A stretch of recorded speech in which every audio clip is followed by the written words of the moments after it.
Hello guys, അങ്ങനെ വീട്ടിലിരുന്ന് വെറുതെ ബോറടിച്ചപ്പോഴാണ് എനിക്ക് ബോട്ടിൽ കിട്ടിയത്. അപ്പം എന്നാൽ പിന്നെ ഒരു ബോട്ടിലായിട്ട് അങ്ങ് ചെയ്തേക്കാമെന്ന് കരുതി.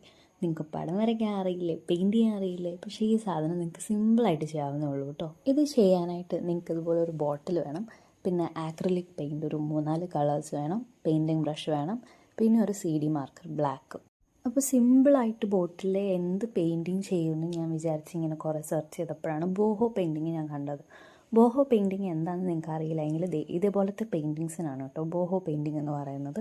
സംഭവം ഭയങ്കര സിമ്പിളായിട്ട് ചെയ്യാവുന്നേ ഉള്ളൂ. ഫസ്റ്റ് ബോട്ടിൽ എടുക്കുക, ബോട്ടിലിൽ വൈറ്റ് പെയിൻറ്റ് ഫുള്ളായിട്ട് അടിച്ചു കൊടുക്കുക. അത് കഴിഞ്ഞിട്ട് നിങ്ങളുടെ കയ്യിൽ ഏത് അക്രിലിക് കളേഴ്സാണോ ഉള്ളത് അത് ലൈറ്റ് കളേഴ്സ് ആയിരിക്കണം. ഇനിയിപ്പോൾ ലൈറ്റ് കളർ അല്ല എന്നുണ്ടെങ്കിൽ കുറച്ച് വൈറ്റ് മിക്സ് ചെയ്ത് അതിനെ ലൈറ്റ് കളറാക്കി എടുക്കുക. എൻ്റെ കയ്യിൽ പച്ചയോ മഞ്ഞയാണ് ഉണ്ടായിരുന്നത്. ആ 2 കളേഴ്സ് യൂസ് ചെയ്തിട്ട് ഇതുപോലെ വട്ടോ മുട്ടയോ അങ്ങനെ എന്തെങ്കിലുമൊക്കെ ഒരു ഷേപ്പിൽ ഇതേപോലെ ഇങ്ങനെ വരച്ചു കൊടുക്കുക. സിമ്പിളല്ലേ? 2 കളർ വെച്ച് വരച്ചപ്പോഴേക്കും എനിക്കെന്തോ ഭയങ്കര കളർ കുറവുള്ളതുപോലെ ഫീൽ ചെയ്തു. അപ്പോൾ ഞാൻ എന്ത് ചെയ്തു, എൻ്റെ കയ്യിൽ പിന്നുണ്ടായിരുന്ന റെഡാണ്. അപ്പോൾ റെഡിനകത്ത് ഞാൻ കുറച്ച് വൈറ്റ് ആഡ് ചെയ്ത് ചെറിയൊരു ലൈറ്റ് പിങ്ക് ഷെയ്ഡ് ഉണ്ടാക്കിയിട്ട് അതും കൂടി ഞാൻ ഇതിൽ വരച്ചു കൊടുത്തു.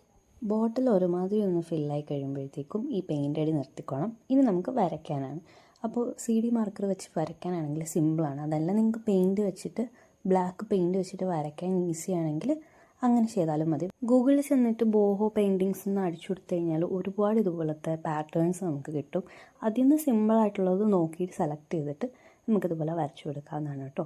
അതേപോലെ അവിടെ ഇവിടെയൊക്കെ കുറച്ച് ബ്ലാക്ക് കൊണ്ട് ഇതുപോലെ ഡ്രോയിങ്സും കൂടെ ആഡ് ചെയ്ത് കഴിയുമ്പോഴത്തേക്കും ഒരു അടിപൊളി എസ്തെറ്റിക് ആയിട്ടുള്ള ഒരു ബോട്ടിൽ നമുക്ക് കിട്ടും കേട്ടോ. സംഭവം അടിപൊളിയാണ്, സിമ്പിളാണ് ചെയ്യാനായിട്ട്. അപ്പോൾ ട്രൈ ചെയ്ത് നോക്കണേ. ഇതേപോലെ സിമ്പിളായിട്ടുള്ള എല്ലാവർക്കും ചെയ്യാൻ പറ്റുന്ന ക്രാഫ്റ്റ് വീഡിയോസ് ഇനിയും വേണമെങ്കിൽ പറയണേ.